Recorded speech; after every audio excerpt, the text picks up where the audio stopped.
Captain Hyunwoo stood on the deck of the naval base staring at his radar screen. Something was wrong. Very wrong. The screen showed dots. Hundreds of them. Thousands of them. They appeared out of nowhere, hanging in the sky above Earth like a swarm of insects. His hands shook as he reached for the radio. This was not a drill. This was not a system error. Every satellite, every radar station across the planet was seeing the same thing. Something massive had just arrived in Earth's orbit. Across the world, people looked up at the night sky and gasped. The stars were disappearing. One by one, they vanished behind dark shapes. Ships. Alien ships. So many ships that they blocked out the light from space. The fleet stretched across the sky like a metal curtain, each vessel larger than a city block. In Seoul, Dr. Ji-won ran through the halls of the university. Her equipment had gone crazy an hour ago. The readings made no sense. Energy signatures that should not exist.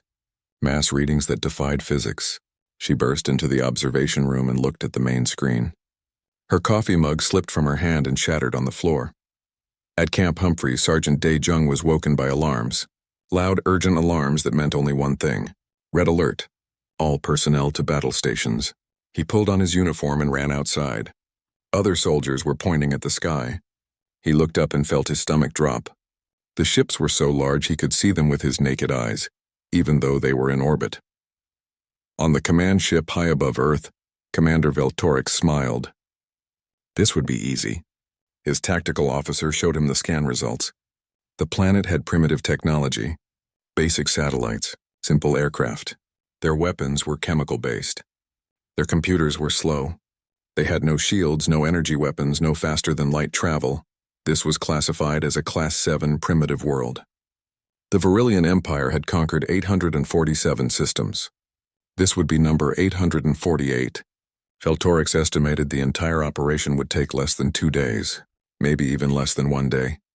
He activated the translation matrix and broadcast a message to the planet below. The message went out in every language the scanners had detected: English, Mandarin, Spanish, Hindi, Arabic, and dozens more. The message was simple: surrender. You have 24 hours to lay down all weapons and submit to Varillian authority. Resistance is futile. Your technology is inferior. Your military is obsolete. Accept your place in the Empire, and you will be treated fairly. Resist, and you will be destroyed. Every television, every radio, every phone on Earth received the message. Panic spread like wildfire. Governments scrambled to respond. The United Nations building in New York filled with leaders from every nation. Arguments broke out. Some wanted to surrender. Some wanted to fight. Some wanted to negotiate. Captain Hyunwoo studied the alien formation carefully. Something bothered him. The ships were arranged in perfect geometric patterns. Perfect circles. Perfect lines. They looked impressive, but they made no tactical sense. Any first-year military student would know better.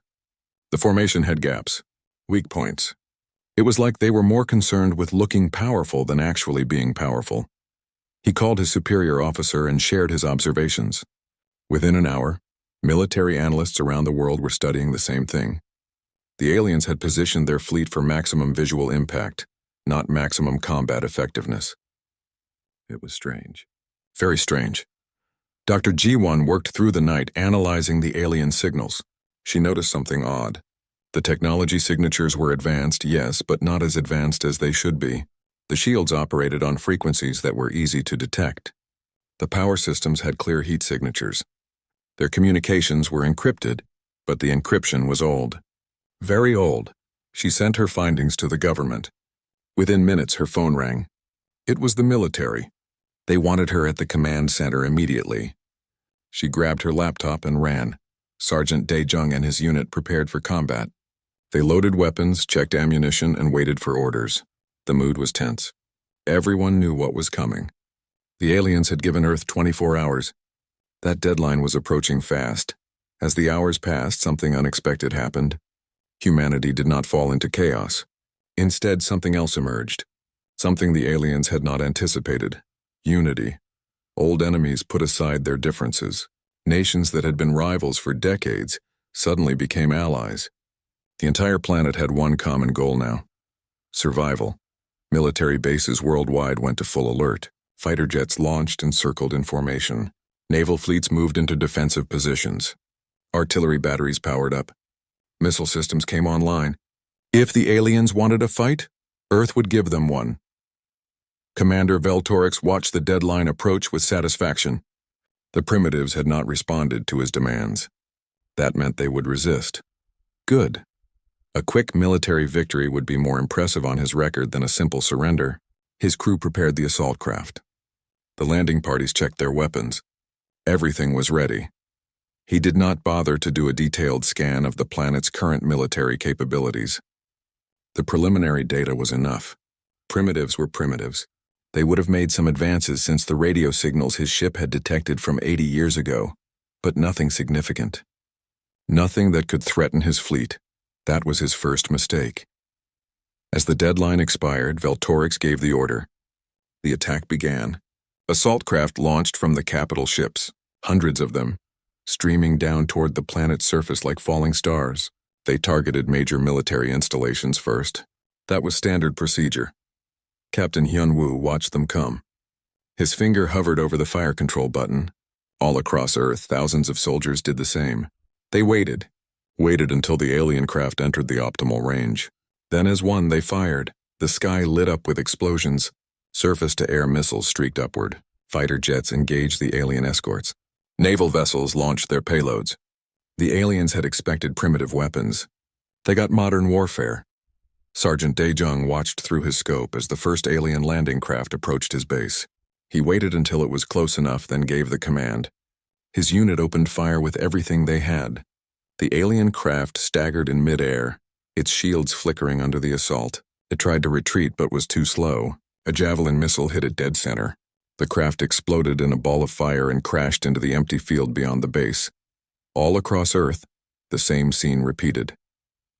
The aliens had come expecting an easy victory. Instead, they found a planet that knew how to fight. A planet that had spent thousands of years perfecting the art of war. A planet that would not surrender.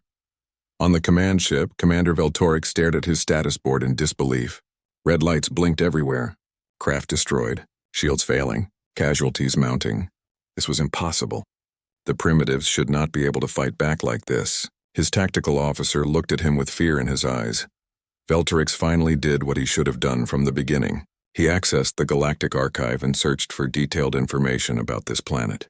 He typed in the coordinates. The system returned one result. He opened the file and felt his blood run cold. The planet's name was Earth, and the warnings in the archive went back 10,000 years. Commander Veltorix stared at the red text on his screen. The words seemed to burn into his eyes. Death World. Extreme caution. Do not engage. Quarantine recommended. The warnings went on and on. Every advanced species that had ever found Earth had left the same message. Stay away, do not make contact. These beings are dangerous. His second officer stood beside him, reading over his shoulder. The younger Virilian's face turned pale. He looked at his commander with wide eyes and whispered a single word. Earth. The planet had a name in the galactic community, a reputation, and that reputation was terrifying. The archive contained thousands of entries. Ancient species had visited Earth millions of years ago, when the dominant life forms were still primitive reptiles. They had marked it as a death world then. Too dangerous. Too hostile. Everything on the planet seemed designed to kill. The gravity was high. The weather was violent. The native life was aggressive, but the more recent entries were worse. Much worse. They described the humans. A species that had evolved from persistence hunters. Creatures that could chase prey for days without stopping. That could survive in almost any climate. That could eat almost anything. That could heal from terrible injuries. That never ever gave up. One report from 3,000 years ago described watching humans hunt. The human would wound an animal and then follow it. Hour after hour, day after day, never stopping, never resting. Just walking steadily behind the injured prey until the animal finally collapsed from exhaustion. Then the human would kill it and carry it home. Another report described human warfare. Humans fought each other constantly. They had weapons that could destroy cities. They had invented thousands of ways to kill. They studied war like other species studied art. They wrote books about strategy.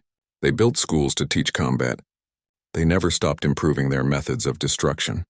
The most recent entry was from 80 years ago. It warned that humans had split the atom. They had created weapons that could end all life on their planet, and they had used them. Twice. The report concluded with a simple statement. If they are willing to do this to themselves, imagine what they will do to us. Veltorix felt sick. He had attacked a Death World species without checking the archives first.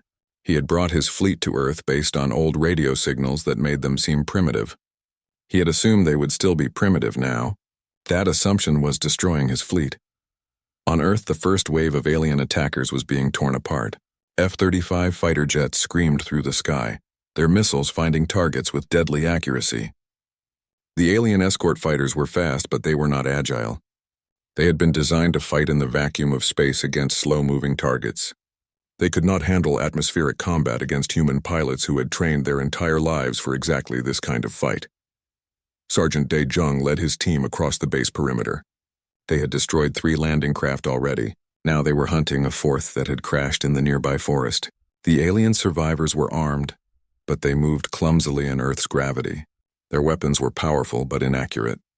His team took them down one by one with precision rifle fire. Dr. Ji-Wan worked frantically at the command center. She had discovered something important. The alien shields operated on a specific frequency. They were designed to stop energy weapons and fast-moving projectiles. But they had a weakness. Slow-moving objects could pass right through them. It was a design flaw that made sense for space combat, but was fatal in an atmosphere. She sent the information to every military unit on the planet. Within minutes, tactics changed. Artillery shells were modified to spin slower. Missiles were programmed to decelerate before impact. The alien shields became useless. What had protected them in 1,000 space battles was now killing them on Earth. Captain Hyunwoo coordinated the naval response in the Pacific Ocean. 3 alien capital ships had tried to establish a beachhead on a small island. Big mistake. His fleet surrounded them. Destroyers launched volleys of cruise missiles. Submarines fired torpedoes from below. The aliens tried to retreat back into orbit, but their engines were damaged. One by one, the massive ships fell into the ocean. The battles raged for 6 hours, then 12, then 24. The aliens had expected to win in less than a day. Instead, they were losing. Badly. Their casualties mounted. Their supply lines broke down. Their formations fell apart. Commander Veltorix tried to salvage the situation. He pulled his forces back and regrouped. He analyzed the human tactics. He updated his strategy. He tried a second assault, this time with more caution. It failed even worse than the first. The humans learned too quickly. Every tactic he used, they countered within hours. It was like fighting an opponent who could read his mind. What Veltorix did not understand was that humans had been fighting each other for thousands of years. They had perfected the art of adaptation. Every nation on Earth had studied warfare extensively. They had experienced world wars. They had developed military theory. They had built entire industries around combat. Humans were not just good at fighting. Fighting was what they did best. On the 3rd day, something happened that shocked Veltorix to his core. The humans counterattacked. Not just on the ground, but in space. Human aircraft that should not be able to reach orbit were suddenly appearing among his fleet.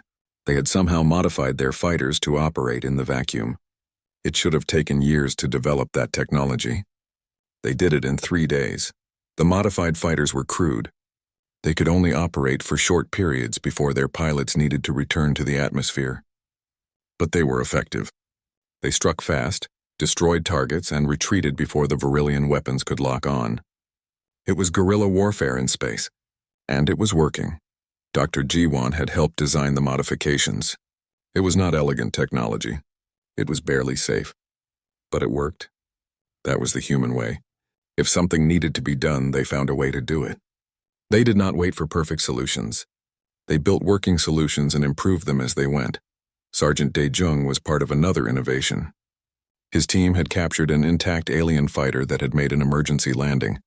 Within hours, human engineers were taking it apart. Within a day, they understood how it worked. Within 2 days, they had reverse-engineered the key systems. Within 3 days, they were building their own versions. Commander Veltorix watched his fleet being dismantled piece by piece. He sent desperate messages to the Virillian High Command. He requested reinforcements. He requested permission to use forbidden weapons. He requested evacuation. The response came back quickly. No reinforcements available. Forbidden weapons not authorized. Evacuation denied. Finish the mission. But Veltorix knew the truth. The mission was already finished. He had lost. He had brought the pride of the Virillian Empire to Earth expecting an easy conquest. Instead, he had awakened something terrible. The archive warnings had been correct. Earth was a death world, and its inhabitants were the most dangerous predators in the galaxy. On the 5th day, Captain Hyunwoo led a coordinated strike on the Virillian supply depot that had been established on the moon. His fleet, now including captured alien vessels operated by human crews, destroyed the entire facility. The aliens were now cut off from supplies and reinforcements. Veltorix made his decision. He ordered a full retreat. His remaining ships began pulling back from Earth orbit, preparing to jump to faster-than-light speed. But the humans were not done with them. They pursued. Human forces that should have been defending their planet were now chasing the invaders away. As his command ship prepared to jump, Veltorix sent one final message to the Virillian High Command. It was not a report of victory. It was a warning. He described everything that had happened. He explained how badly they had underestimated Earth. He ended with a recommendation that would haunt him forever: complete quarantine of this sector. Do not send more forces. Do not attempt rescue. And most importantly, never ever threaten Earth again. We did not just lose a battle. We woke something that was better left sleeping. May the stars have mercy on anyone who makes this mistake again. Colonel Sang-min sat in the cockpit of the modified fighter, staring at the stars ahead. 2 weeks ago, he had been a regular Air Force pilot. Now he was leading humanity's first deep space combat mission. The transformation had been incredible, terrifying, exciting, all at the same time. His squadron consisted of 12 fighters. 6 were modified human aircraft. The other 6 were captured alien vessels that human engineers had learned to operate. Behind them, 3 larger ships carried supplies and support crew. It was not a big force, but it was enough for what they needed to do. The Virillian fleet was retreating to their staging base in the asteroid belt. Intelligence suggested the base was lightly defended. Most of the Virillian forces had been committed to the failed invasion of Earth. Now those forces were scattered, broken, or destroyed. The base would be vulnerable. Sang-min checked his instruments one more time. Everything looked good. He opened the communications channel to his squadron. Time to go. His pilots acknowledged one by one. They were ready. Scared but ready. They were about to go further from Earth than any human in history. They were about to attack an alien base on enemy territory. Back on Earth, Engineer Bora was working on a different project. She sat in a room filled with alien technology that had been captured during the fighting. Computers, weapons, communication devices. Everything was being studied, analyzed, taken apart, and understood. The pace of learning was staggering. She had found something interesting in one of the communication devices. The aliens used a quantum relay system to send messages across vast distances instantly. It was advanced technology, but once she understood the principles, it was not as complicated as it first seemed. The aliens had built it to be secure, but security and complexity were not the same thing. Bora worked for 36 hours straight, surviving on coffee and determination. Finally, she succeeded. She had hacked into the Virillian communication network. Now she could not only listen to their messages, but send her own. She could pretend to be a Virillian ship. She could access their databases. She could spread false information. She reported her success to the military command. They asked her to do something specific. Send a message. Not to the Virillians, but to everyone else. To every species in the galaxy that was listening. Tell them what happened here. Tell them what Earth did. Tell them that humanity was now a player in galactic affairs. Bora crafted the message carefully.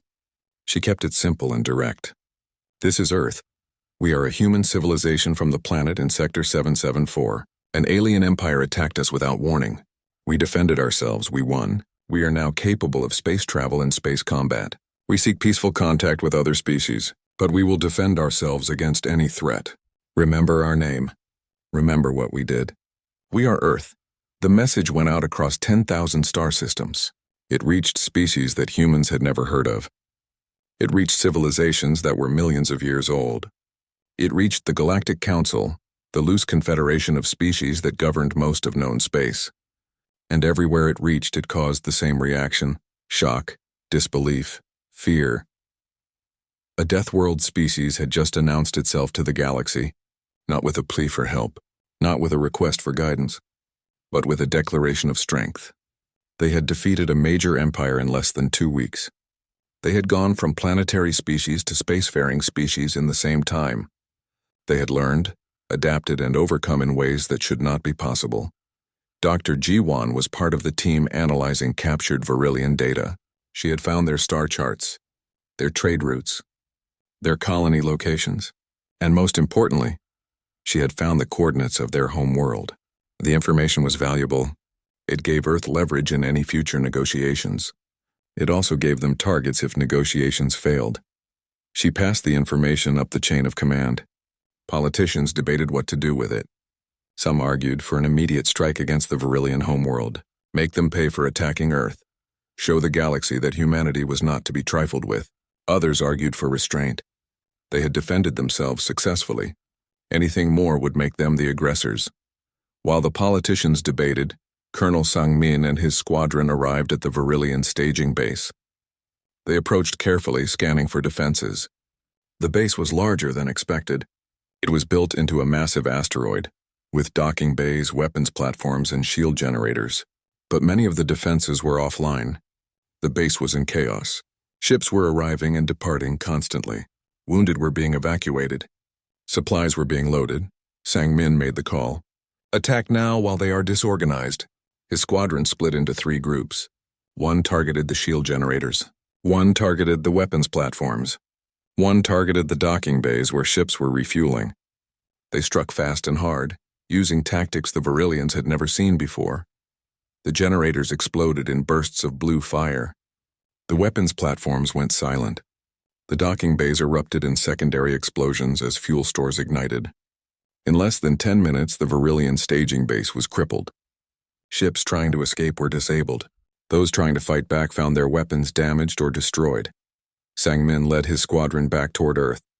They had lost 1 fighter to enemy fire, but the pilot had ejected and been recovered by the support ships. It was a victory, a complete decisive victory. Humanity had just conducted its first successful deep space military operation. Back on Earth, Sergeant Dae-jung was training a new type of soldier. The military had quickly realized they needed specialists for space combat. Different gravity, different tactics, different challenges. Dae-jung had combat experience and had also participated in boarding the captured alien ships. That made him perfect for the job. His students were eager but inexperienced. He taught them the basics: how to move in zero gravity, how to fight in confined spaces, how to breach sealed doors, how to use alien weapons. Most importantly, he taught them to think flexibly. Space combat was new for humans. The old rules did not always apply. They needed to adapt constantly. Captain Hyun-woo had a new job too. He was now an admiral. His task was to organize Earth's first permanent space defense force. It was a massive undertaking. He needed ships, crews, supplies, training programs, maintenance facilities. Everything had to be built from scratch, and it had to be built quickly. But Hyun-woo was good at his job. He started by taking inventory of what Earth had. Captured alien ships that could be repaired and used. Human ships that could be modified for space combat. Weapons that could be adapted. Technology that could be reverse engineered. It was not much, but it was a start. Within 3 weeks of the initial invasion, Earth had changed completely. The world had united under a common purpose. Old conflicts seemed petty now. Humanity had faced an existential threat and survived. More than survived. They had won. Now they were looking outward toward the stars with new determination. The Virillian Empire sent a formal communication. They requested a ceasefire. They offered to negotiate. They promised reparations. They even offered technology and trade agreements. The message was humble, almost pleading. It was clear they wanted to end this conflict before it got worse. Earth's leaders considered the offer carefully. Some wanted to accept immediately. Others wanted to demand more. A few wanted to reject it entirely and continue the offensive. The debate was fierce. But eventually a decision was reached. Earth would negotiate, but on their terms. The Virillians had attacked without provocation. Now they would pay the price. Not in blood, but in knowledge, technology, and respect. The galaxy was about to learn that humans were not conquerors. But they were also not victims. They were survivors, and they had very, very long memories. Ambassador He-jin walked into the negotiation chamber with steady steps. She had been a UN diplomat for 15 years. She had negotiated treaties between hostile nations. She had mediated conflicts in war zones, but this was different. This time she was negotiating with aliens, and Earth held all the cards. The Virillian delegation sat across from her.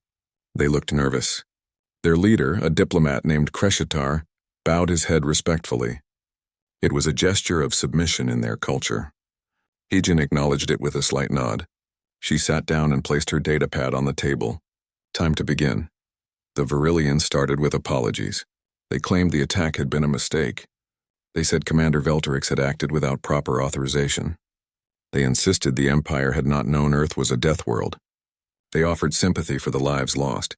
They spoke for a long time. He-jin listened patiently. When they finished, she responded. Her voice was calm but firm. The time for apologies had passed. Earth wanted action, not words. She laid out humanity's demands. Full technology transfer, access to galactic trade routes, reparations for the families of those killed in the fighting, recognition of Earth as an independent sovereign power, and most importantly, a formal treaty promising that the Virillian Empire would never threaten Earth again. Kreshitar looked uncomfortable. He argued that some demands were too much. The Empire could not simply give away its technology. It would upset the balance of power in the galaxy. Other species would object. The Galactic Council would be angry. He-jin smiled coldly. She reminded him that Earth now had the coordinates of every Virillian colony and military base. She mentioned that Colonel Sang-min's squadron had just destroyed their staging base. She pointed out that human engineers had already reverse-engineered most of their technology anyway. The Virillians could cooperate and maintain some dignity, or they could refuse and face the consequences. The negotiations continued for 3 days. Back and forth. Offers and counteroffers, threats and compromises, but slowly an agreement took shape. The Virillians would provide technology and star charts. Earth would agree not to attack Virillian territory. Both sides would establish formal diplomatic relations. Trade would be permitted, and the Empire would pay substantial reparations over the next 50 years. While He-jin negotiated with the Virillians, other ships were arriving at Earth. Not warships this time. These were diplomatic vessels from other species. They came from the Galactic Council. They came from independent worlds. They came from trade confederations and military alliances. Everyone wanted to meet the humans who had defeated the Virillians. One of the first to arrive was Council member Thexara. She was from a species called the Pelthrians. They looked like tall, thin insects with 4 arms and large compound eyes. They had been part of the Galactic Council for 3,000 years. They were wise, cautious, and very concerned about Earth. Thexara met with Earth's leaders in Geneva. She congratulated them on their victory. She praised their courage and skill. Then she delivered a warning. The galaxy was watching Earth closely. Many species were afraid. A Death World species with advanced technology and military success was terrifying. Earth needed to be very careful about its next moves. The Galactic Council had rules. Species were expected to follow certain guidelines. No territorial expansion beyond certain limits. No weapons of mass destruction in civilian areas. No slavery. No genocide. If Earth wanted to join the galactic community, they needed to accept these rules. If they did not, they would be isolated, quarantined, possibly even attacked. Earth's leaders listened carefully. Some were angry at being lectured about rules by a galaxy that had just tried to conquer them. Others saw the wisdom in cooperation. Dr. Ji-won was part of the discussions. She argued for acceptance. The rules seemed reasonable, and having allies would be better than facing the galaxy alone. But He-jin asked important questions. She wanted to know what the Council had done when the Virillians attacked Earth. Where were these rules then? Where were the peacekeepers? Where was the galactic justice system? Thexara looked uncomfortable. The truth was simple. The Council had done nothing. They had watched and waited to see what would happen. He-jin pressed further. If the Virillians had won, would the Council have intervened? Would they have freed the human survivors? Would they have punished the Empire? Thexara admitted the truth. Probably not. The galaxy operated on power and self-interest, not justice. The Council was not a government. It was more like a club where powerful species discussed mutual interests that changed Earth's perspective. They would cooperate with the Council, but they would not rely on it. They would build their own strength. They would make their own alliances. They would protect themselves, because clearly no one else would do it for them. More ships arrived over the following weeks. Some brought trade offers. Others offered military alliances. A few came simply to study humans and learn about this strange new species. Earth was suddenly popular, not because people liked them, but because people feared them.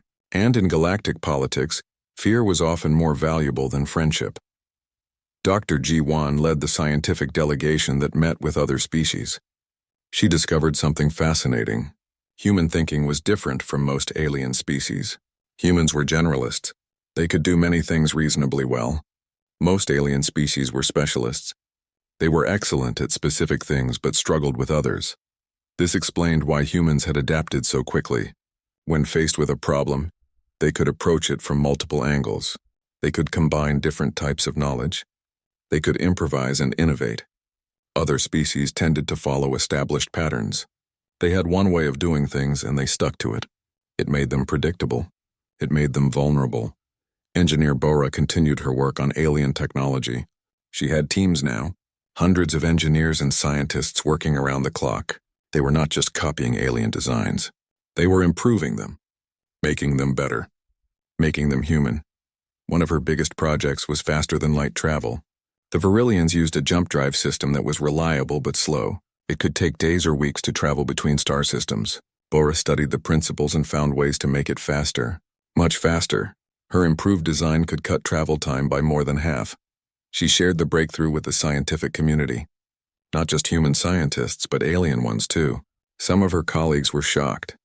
Why give away such valuable technology? But Bora understood something important. Knowledge grew when it was shared. The more species that had faster travel, the more trade would flourish. The more trade flourished, the more everyone benefited. Including Earth. Colonel Sung-min returned from his mission to a hero's welcome. He was promoted to general and given command of Earth's deep space operations. His job was to establish a permanent human presence beyond the solar system, to build bases, to patrol trade routes, to show the flag and remind the galaxy that humans were here to stay. Sergeant Dae Jung, now also a general, led the formation of what he called the Galactic Peacekeeping Corps. The idea was simple. Small teams of highly trained soldiers who could deploy anywhere in the galaxy to help species in need. Disaster relief, rescue operations, defense against pirates. It was soft power diplomacy backed by hard military capability. The first mission came quickly. A mining colony in a distant system was under attack by raiders. The local government requested help. Dae Jung sent a team. They arrived, eliminated the raiders, and left within 48 hours. The operation was clean, efficient, and professional. The galaxy noticed. Within 6 months, requests for Peacekeeping Corps assistance were coming in regularly. Earth was building a reputation, not as conquerors, not as threats, but as protectors, as problem solvers, as a species you wanted on your side.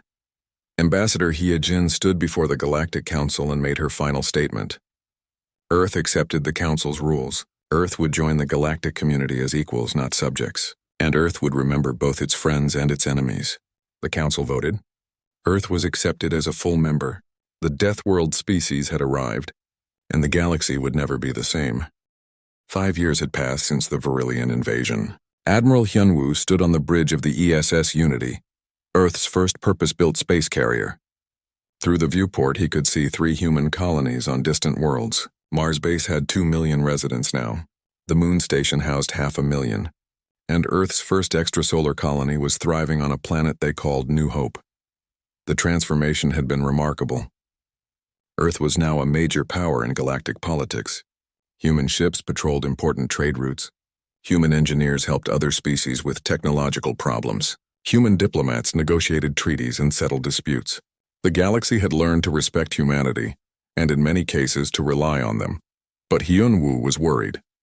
Reports had been coming in for weeks. Strange signals from the outer rim of explored space, ships disappearing without a trace, colonies going silent. At first, people blamed pirates or equipment failures. But the pattern was too consistent, too organized. Something was out there, Something dangerous. The Galactic Council called an emergency session. Council member Thexara looked old and tired. She stood before the assembled representatives and delivered news that shocked everyone. The Devourers had returned. After 10,000 years of silence, the ancient enemy was back. Dr. G1 accessed the Galactic Archives to learn about this threat. What she found terrified her. The Devourers were not a species in the traditional sense. They were a collective intelligence. Millions of ships acting as one mind. They consumed everything in their path. Resources, technology, even organic life was broken down and absorbed. They had destroyed hundreds of civilizations before the Council finally drove them away. But that victory had come at a terrible cost. Entire species had been wiped out. Whole regions of space had been left barren. The Council's military had been devastated. It had taken 1,000 years to recover. And now the Devourers were back, possibly stronger than before. The Council debated their response. Many species wanted to retreat, pull back to their core territories and build defenses, let the outer colonies be sacrificed, focus on survival. It was a cold calculation but logical. The Devourers could not be defeated by any single species. Maybe they could not be defeated at all. Ambassador He Jin listened to the arguments with growing frustration. Finally, she stood and asked to speak. The chamber fell silent. Earth was still the newest member of the Council, but everyone knew their reputation. When humans spoke, it was wise to listen. Her message was simple. Retreat was not an option. Not for Earth. Humans did not abandon people in need. If the Council wanted to pull back, that was their choice. But Earth would stand and fight. And any species that wanted to join them would be welcome. She sat down. The chamber erupted in discussion. Thexara approached her after the session. The old Pelthrian looked at He Jin with a mixture of admiration and concern. She warned that this was not like fighting the Virillians. The Devourers were an extinction-level threat. They had destroyed species far more advanced than humans. Courage alone would not be enough. He Jin nodded. She understood the danger. But she also understood humanity. They had survived ice ages and plagues. They had rebuilt after world wars. They had adapted to every challenge their planet threw at them. The Devourers were just another challenge. A bigger challenge, yes, but humans specialized in doing impossible things. Back on Earth, General Sang Min received his orders. Form a coalition fleet. Prepare for combat against the Devourers. He had 50 human ships at his disposal. Not enough, but 30 other species volunteered to join the effort. Their ships brought the total to 300. Still not enough, but it was a start. General Daejung's peacekeeping corps was reassigned to combat duty. His soldiers would lead boarding actions against Devourer vessels. It was dangerous work. Maybe suicidal, but his troops were ready. They had trained for every possible scenario. They were the best fighters in the galaxy. If anyone could breach a Devourer ship, they could. Engineer Bora worked on a different problem. The Devourers adapted quickly to any weapon used against them. Energy weapons that worked once would be useless the second time. The only way to fight them was to constantly innovate. To use new tactics, new weapons, new strategies. To stay unpredictable, she called it controlled chaos. Instead of following standard military doctrine, they would improvise constantly. Mix different weapon types, use unusual tactics, combine strategies from multiple species, make it impossible for the Devourers to predict what came next. It was risky, but fighting conventionally was guaranteed to fail. The first battle came sooner than expected. A Devourer fleet attacked a mining colony on the edge of Council space. General Sang Min's coalition fleet moved to intercept. They arrived to find 50 Devourer ships stripping the colony of all resources. The colonists had evacuated, but millions of tons of equipment and infrastructure were being consumed. Sang Min gave the order to attack. The coalition fleet spread out in an irregular formation. No neat lines, no geometric patterns, just organized chaos. They hit the Devourers from multiple angles simultaneously. Kinetic weapons, energy beams, missiles, drones, everything at once. The Devourers adapted quickly, but not quickly enough. Their shields adjusted to stop energy weapons, then kinetic rounds tore through them. Their point defenses focused on missiles. Then fighter craft slipped through. They were used to enemies that fought in predictable patterns. The coalition fleet was anything but predictable. Dr. Jiwan monitored the battle from the command center. she noticed something important. The Devourer ships shared information instantly. When one ship learned something, all ships knew it. That was their strength. But it was also a weakness. If you could confuse one ship badly enough, you could confuse the entire fleet. She transmitted her idea to Sang-min. He immediately implemented it. The coalition ships began using false signals, fake heat signatures, phantom ships that existed only on sensors. The Devourers tried to adapt, but the false data overwhelmed their processing. They became slower, less coordinated, more vulnerable. General Daejung led his boarding teams onto a damaged Devourer vessel. The interior was like nothing he had ever seen. No corridors, no rooms, just vast open spaces filled with machinery and organic matter merged together. His troops moved carefully, destroying key systems as they went. They reached what appeared to be the central processing core. Daejung planted charges and ordered his team to evacuate. They barely made it out before the explosions tore through the ship. The vessel went dark and drifted away from the battle. 1 down, 49 to go. The battle lasted 6 hours. When it ended, the Devourer fleet had been destroyed. The coalition had lost 30 ships and 3,000 crew members. It was a victory, but a costly one. And everyone knew this was just the beginning. The Devourers had thousands of ships. Maybe tens of thousands. News of the victory spread quickly. More species volunteered to join the coalition. The fleet grew to 500 ships, then 1,000, then 2,000. For the first time in galactic history, dozens of species were working together toward a common goal, not because they loved each other, but because they faced a common enemy. Admiral Hyunwoo coordinated the growing fleet from his flagship. It was challenging work. Every species had different tactics, different languages, different cultures, but humans had experience with that.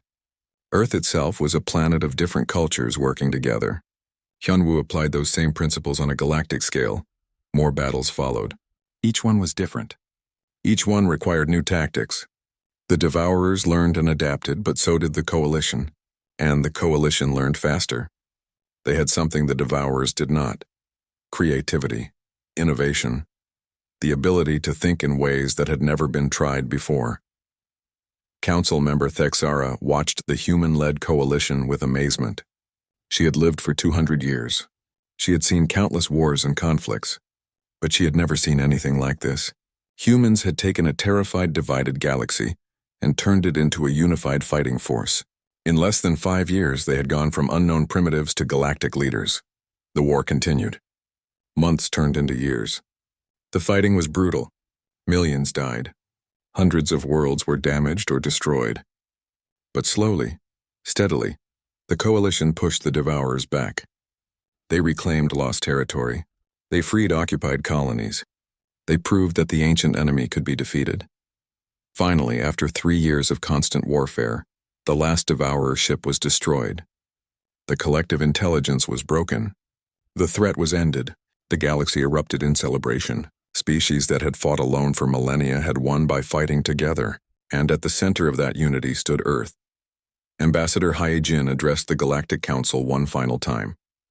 She spoke about the future, about cooperation and mutual defense, about building something better than what had existed before. The Death World species had shown the galaxy not just how to fight, but why to fight. Not for conquest, not for glory, but for each other, for survival, for the future. The age of isolation was over. The age of unity had begun, and humanity would stand at its heart, not as masters but as guardians, forever watching, forever ready, forever Earth.